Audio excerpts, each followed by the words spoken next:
한마음 말씀 사경의 마지막 날, 또 특별히 주일 예배에 선포되어질 하나님의 말씀을 함께 봉독하도록 하겠습니다. 우리 다 함께 일어나서 마가복음 1장 32절에서 39절 말씀을 저와 함께 교독하도록 하겠습니다. 제가 한 절, 여러분들이 한 절, 39절까지 교독합니다. 저물어 해질 때에 모든 병자와 귀신 들린 자를 예수께 데려오니 온 동네가 그분한테 모였더라. 예수께서 각종 병이 든 많은 사람을 고치심에 많은 귀신을 내쫓으시되 귀신이 자기를 알므로 그 말하는 것을 허락하지 아니하시니라. 새벽 아직도 밝기 전에 예수께서 일어나다가 가는 곳으로 가사 거기서 기도하시더니 시몬과 및 그와 함께 있는 자들이 예수의 뒤를 따라가 만나서 이르되 모든 사람이 주를 찾나이다. 이르시되 우리가 다른 가까운 마을들로 가자. 거기서도 전도하리니 내가 이를 위하여 왔노라 하시고 이에 몰려 다니시며 그들의 여러 회당에서 전도하시고 또 귀신들을 내어 쫓으시더라. 아멘. 우리 자리에 앉으시도록 하겠습니다.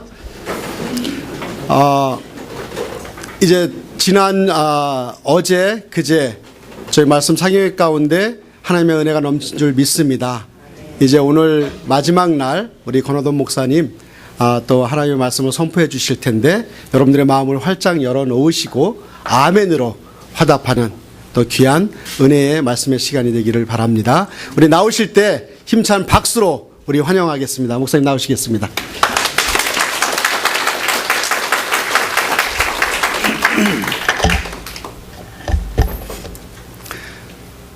한마음교회 성경 사경에 부족한 종을 초청해 주신 담임 목사님, 안영철 목사님과 여러 교우들 여러분께 감사의 말씀을 드립니다. 그리고 식사 대접을 마음을 다해서 잘 준비해 주셔서 아주 풍성하게 먹었습니다. 또 호텔에 꽃까지 예쁘게 단장해 주셔가지고 감동이 되었습니다. 너무 과분한 대접을 받아서 이거 어떡하나 그런 생각이 들었습니다.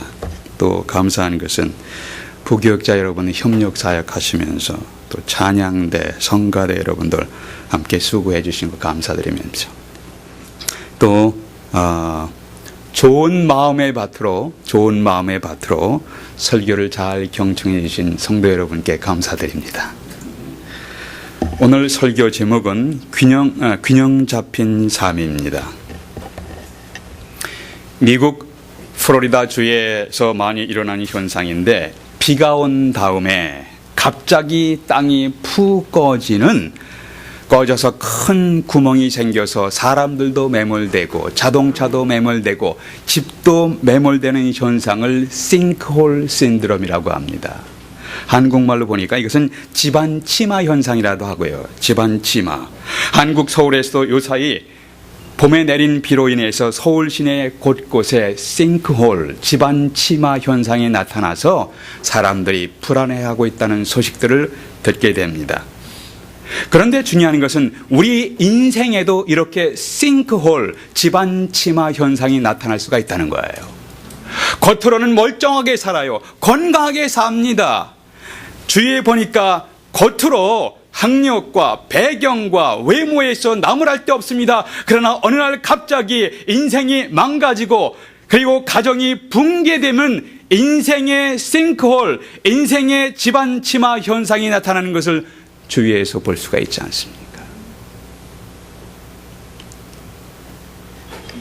왜 잘 나가던 사람이, 왜 잘 나가던 인생이 갑자기 싱크홀처럼 집안 치마처럼 그렇게 무너지고 가정이 붕괴되고 온 사람이 고통 가운데 가야 됩니까? 그 이유가 무엇이에요?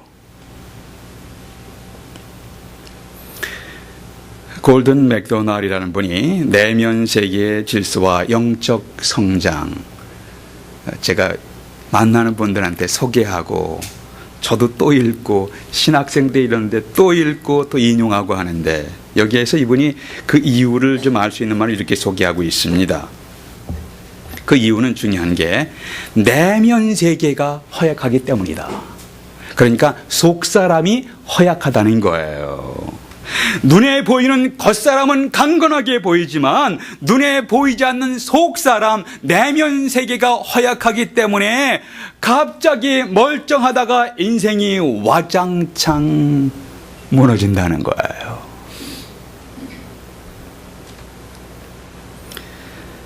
이분이 삶의 스타일을 두 가지로 구분했는데, 하나는 driven people과 called people. 드리븐 피플이라는 것은 뭐냐면은 무엇인가 외부에서 쫓겨다니는 삶을 살아가는 거예요. 스케줄에 쫓깁니다. 각종 압박에 고통당하면서 쫓기는 삶 있는 반면에 called people 이라는 사람은 뭐냐면은 이런 하나님의 부르심에 따라서 사명감을 가지고 살아가는 거예요. 주어진 가정생활과 사업에서 주어진 삶의 여건에 따라서 하나님이 나를 이렇게 부르셨구나, 이런 직장으로, 이런 사업으로, 이런 모습으로, 이런 탤런트로 부르셨구나, 부르심에 따라 살아가는 삶, 사명에 따라 사는 삶. 중요한 것은 우리들 중에 우리 모두가 다 우리 스스로 우리 내면 세계를 자세히 들여다본다면은 쫓기는 삶의 스타일, 방식이 어느 정도는 거의 있다는 거예요. 겉으로는 멀쩡하지만 우리 모두가 다 어느 정도의 차이는 있지만은 어느 정도 쫓기는 삶의 스타일이 있다는 거예요.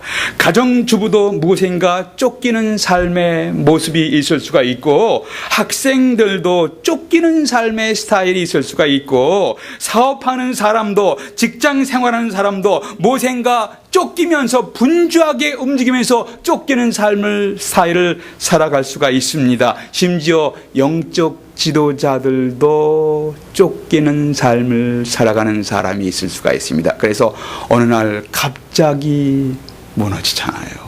솔직히 보면 그렇잖아요. 성경에서 이런 스타일을 산 사람이 있습니다. 예수 그리스도를 만나기 이전에 사울이 바로 이렇게 쫓기는 삶을 살았습니다. 전통적인 유대교에 집착해서 거의 광적으로 끌려다니던 생활 방식을 수리하면서 사도 바울이 이렇게 나중에 수리합니다. 이제까지 내가 자랑하며 추구했던 것들이 내 영혼에 아무런 유익을 주지 못했습니다. 사울은 다마스커스를 가는 도중에, 다마스커스라는 도시를 향해서 가는 도중에 부활하신 살아계신 예수 그리스도를 만납니다. 만나면서 쫓기던 사람이 하나님의 부르심에 따라 살아가는 사람으로 변화되었습니다. 다시 하겠습니다. 다마스커스를 가는 도중에 그리스도를 만나면서 쫓기는 삶을 살던 사람이 이제 하나님의 부르심에 따라서 살아가는 사람으로 변화되었습니다. 한번 저를 따라서 하시길 바랍니다. 쫓기는 삶, 부르심에 따른 삶. 우리 모두가 둘 중에 하나예요. 이 땅에서 무엇인가 쫓기며 살아요. 바쁘게 삽니다. 근데 중요한 의미가 별로 없어요. 그러나 그런 가운데 그리스도를 만나서 이제 삶의 질서, 삶의 프라이어리티, 우선권을 정하고 이제 부르심에 따라 살아가는 사람으로 변화될 수가 있습니다.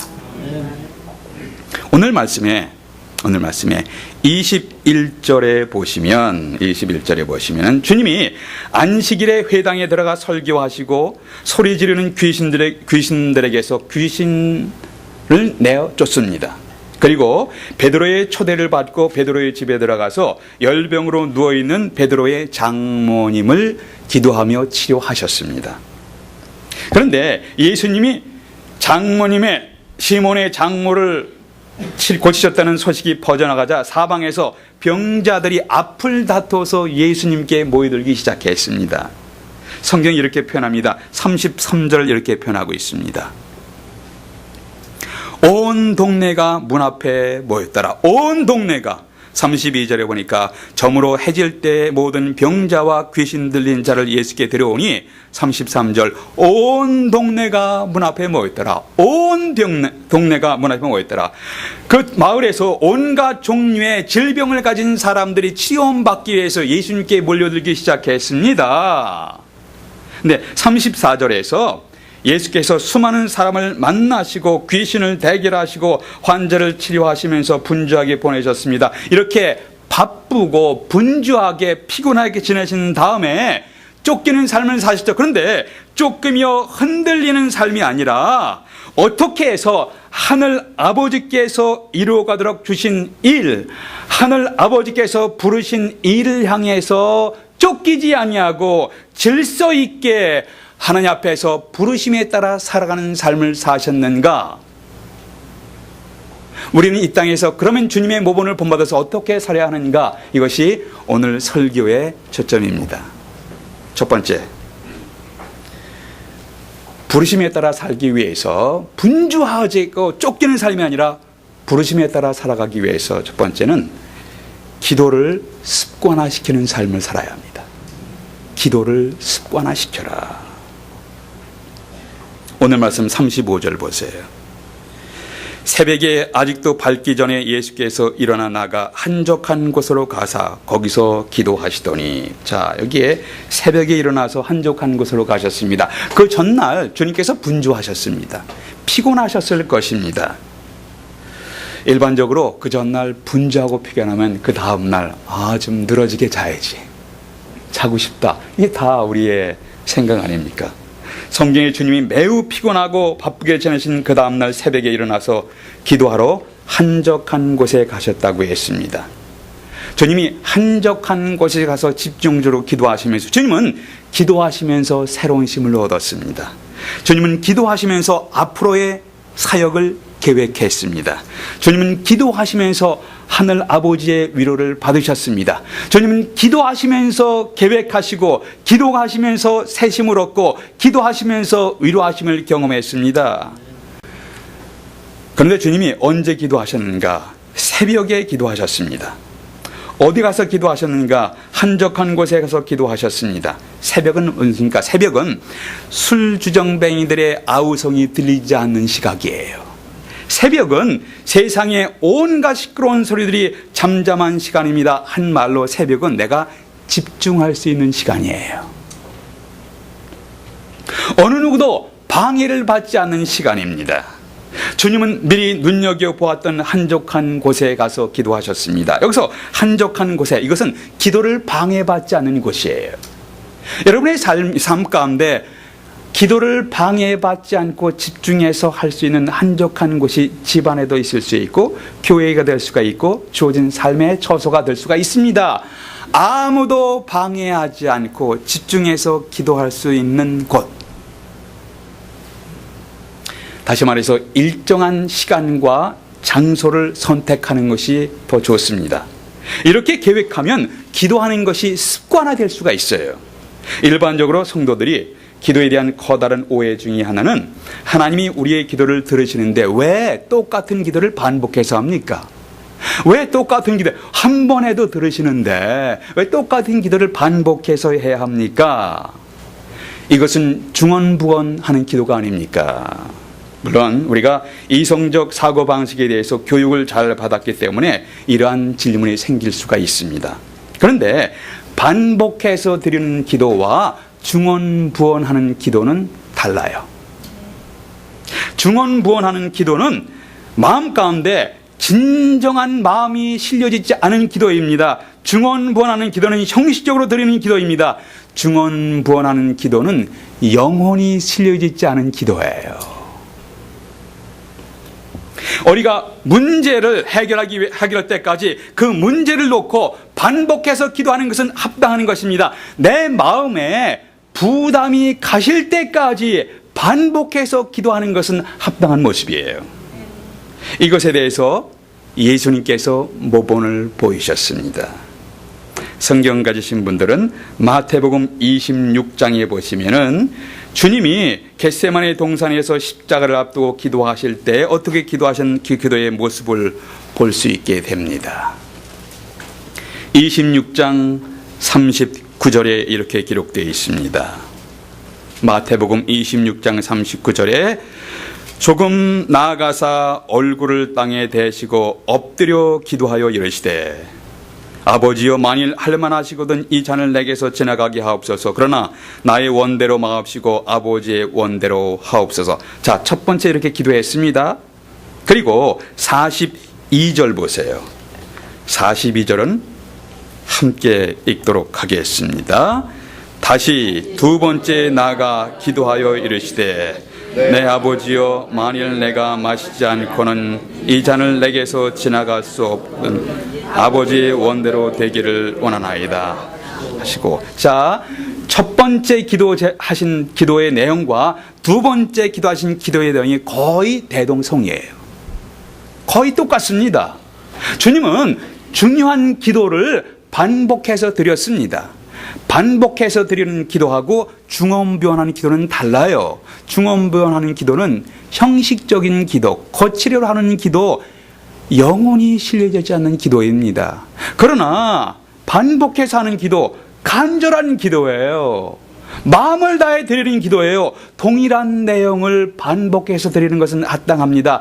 나의 인생에 있어서, 우리의 자녀와 가정에 있어서 중요한 것이라면 반복해서 드릴 수가 있지 않습니까? 그리고 한 번 더 보겠습니다. 동일한 마태복음 26장 44절 보세요. 44절 함께 읽겠습니다. 또 그들을 드시고 나아가 세 번째 같은 말씀으로 기도하시니. 자, 중요한 단어가 또 똑같은 내용이에요. 또 몇 번째예요? 세 번째 같은 말씀으로, 동일한 말씀으로 기도하셨다고 했습니다. 예수님이 같은 내용을 세 번이나 반복해서 동일한 말씀으로 기도하셨습니다. 주님은 반복하는 기도를 드렸습니다.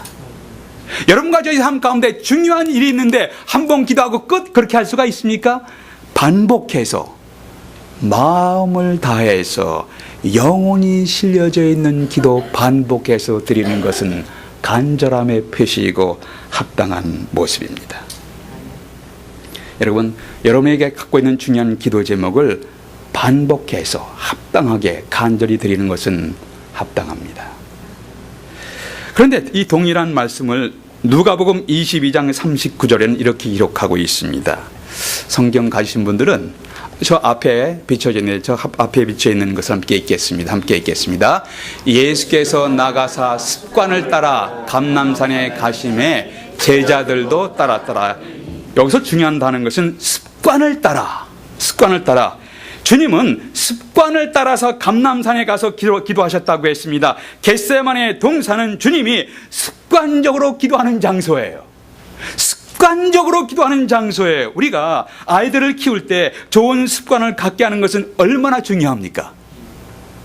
일정한 시간을 정해놓고 일정한 장소를 정해놓으면 좋은 습관은 효과적이며 생산적인 시간이 될 수가 있습니다. 습관을 따라서. 그런데 누가복음 보니까 주님께서 습관을 따라서 습관적으로 감람산에서 기도하셨다고 했습니다.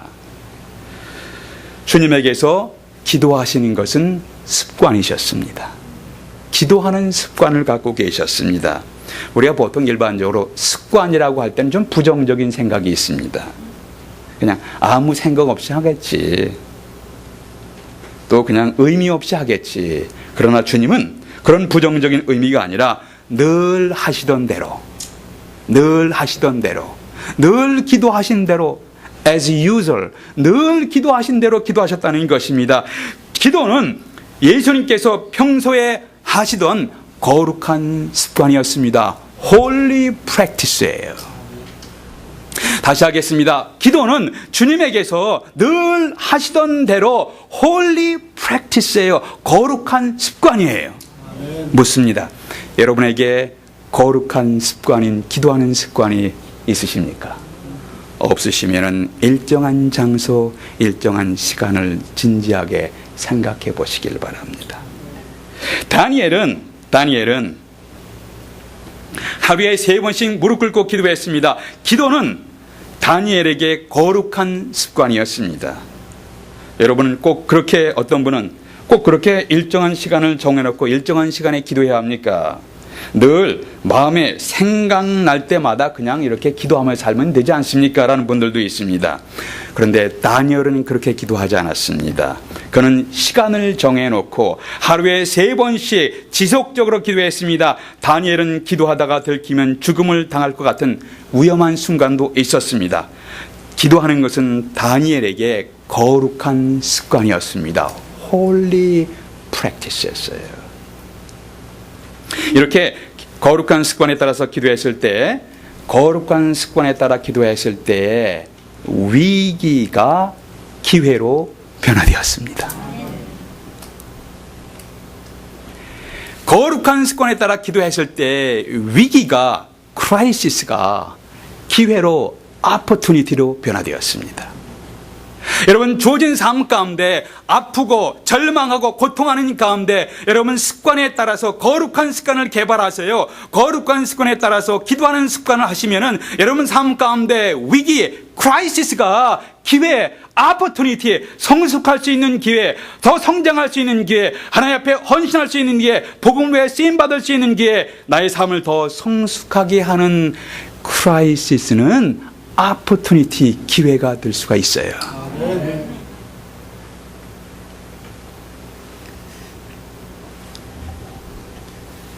세계적인 베스트셀러인 성공하는 사람들의 7가지 습관이라는 책이 있습니다. 아마 일반 사회에서 공부하시는 분들이, 이거는 뭐 성경에 관한 책은 아니에요. 근데 성경적인 그 교훈들을 많이 담고 있습니다.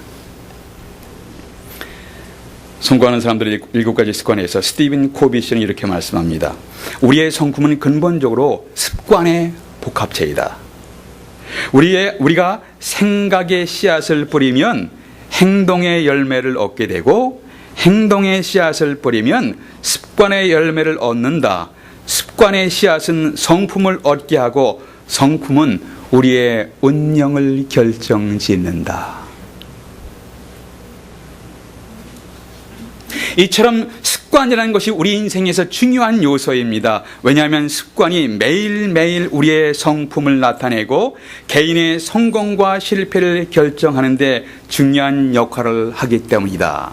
이건 제 말이 아니라 스티븐 코비 씨가 성공하는 사람들의 7가지 습관에서 이렇게 설명을 하셨습니다. 우리가 주님에게서 배워야 할 것은 기도하는 습관, 홀리 프랙티스예요. 주님은 기도하는 것을 습관화하셨습니다.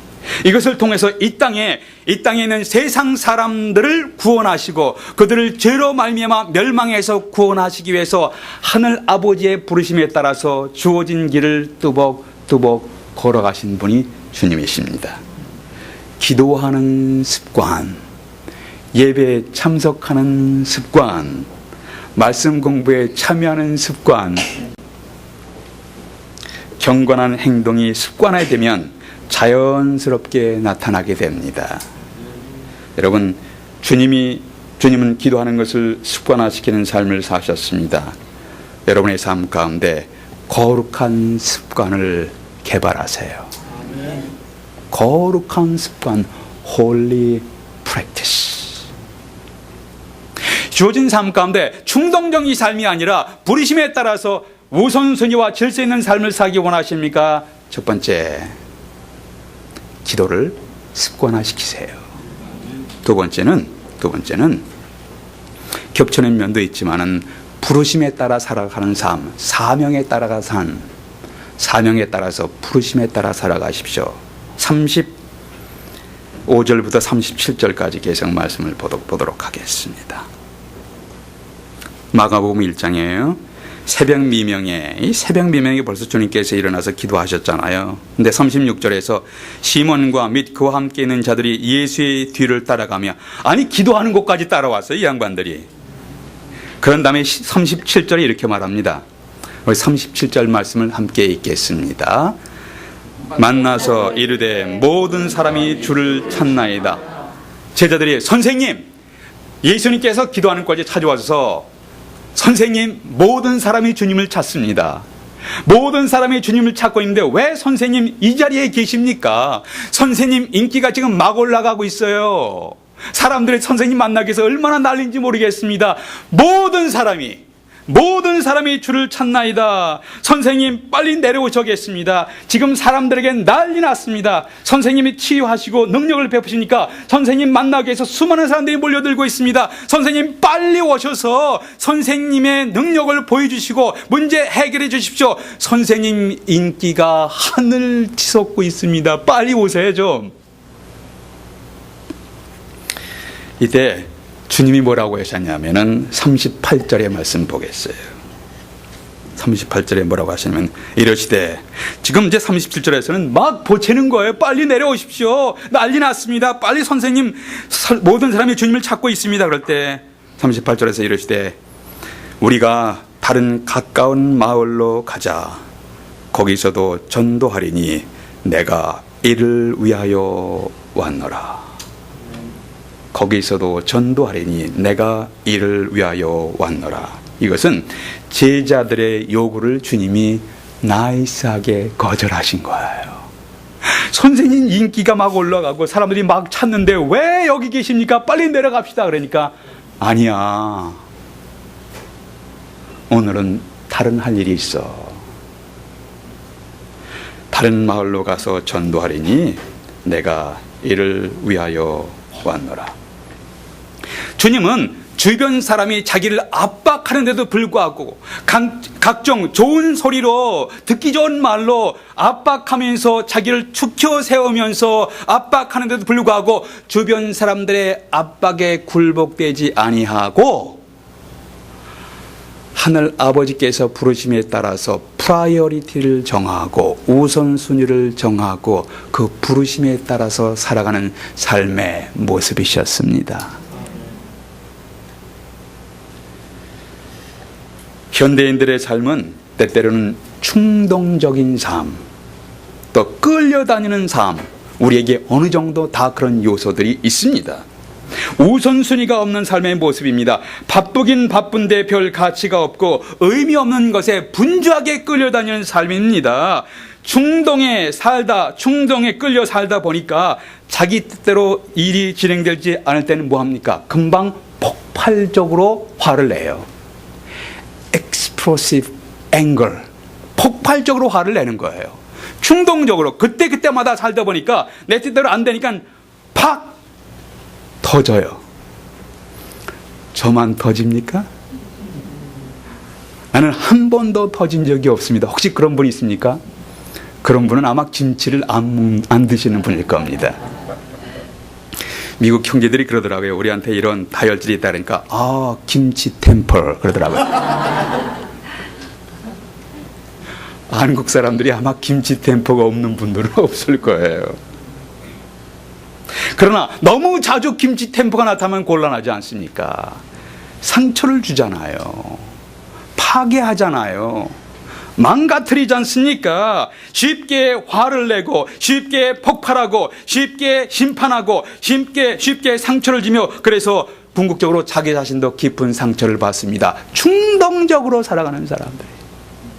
그런데 다시 말씀드리면은 여러분과 저에게 어느 정도 충동적인 삶이 모습이 좀 있습니다. 우리는 성숙해 가면서 충동적인 삶의 모습은 좀 줄여가고 부르심에 따라 살아가는 모습은 더 많이 성장하기 위해서 기도하고 있는 거예요. 주님은 질병으로 고통당하는 사람들을 불쌍히 여기시면서 치료하셨습니다.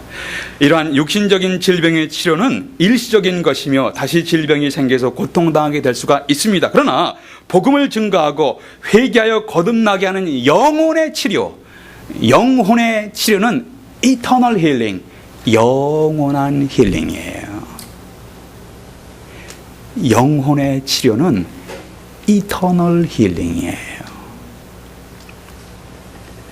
주님은 일시적인 고통에서 해방되는 육신의 질병에 더 관심을 가지셨지만 영원한 고통에서 해방되는 영혼의 치료에 우선순위를 두셨습니다. 주님이 이 땅에 오신 것은 보다 중요한 목적은 무엇이냐면은 하나님 나라의 복음을 전파하여 그들에게 영혼의 치료와 죄로 인한 심판에서 끄집어내서 해방되고 구원시키는 목적이 프라이어리티에 두셨습니다.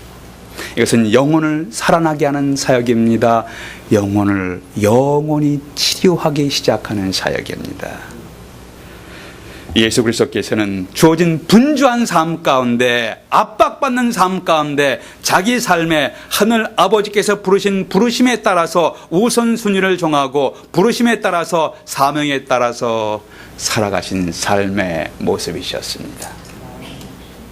구약 성경에서 느헤미야가 예루살렘 성이 다 부서지고 망가졌다는 소리를 들었을 때 마음에 부담감을 가졌습니다. 누군가 예루살렘 성을 재건해야 한다. 누군가 재건해야 된다. 그런데 그 부담감을 가지고 기도하는 가운데 하나님께서 자기를 부르시는 것을 느꼈습니다. 이것을 가리켜서 거룩한 부담감이에요. 거룩한 부담감. 이것은 사명이 되었습니다. 느헤미야는 성전 재건축이라는 사명을 완수하기 위해서 자신의 전 생애를 걸었습니다. 이렇게 하나님의 부르심을 심령에 느끼고 이 사명을 위해서 부르심에 따라 살아가는 삶을 살게 되었습니다. 교회에서 어떤 사람, 우리 모두가 다 각자의 은사와 여건에 따라서 하나님의 부르심을 다르게 느낄 수가 있습니다. 어떤 분은 일찍 와서 의자 정리하는 것이, 하나님이 나 일찍 와서 의자 정리하는 것이 나를 부르신 것 같아. 그것을 하면서 섬기는 거예요. 어떤 분은 찬양팀으로, 어떤 분은 성가대로, 어떤 분은 나는 전기에 대해서 고치는 것은 내가 1등이야. 교회 그런 것이면 나는 우선순위를 내가 두고 가서 고쳐야지. 각자 주어진 달란트와 여건에 따라서 거룩한 부담이 달라요. 내가 잘하는 것에 대해서 보면은 망가진 것을 보면 나도 모르게 부담감을 갖습니다. 거룩한 부담이에요. 혹시 교회에 부족한 보시면 마음에 좀 부담이 되면은 그것을 거룩한 부담으로 삼고 와서 고치세요.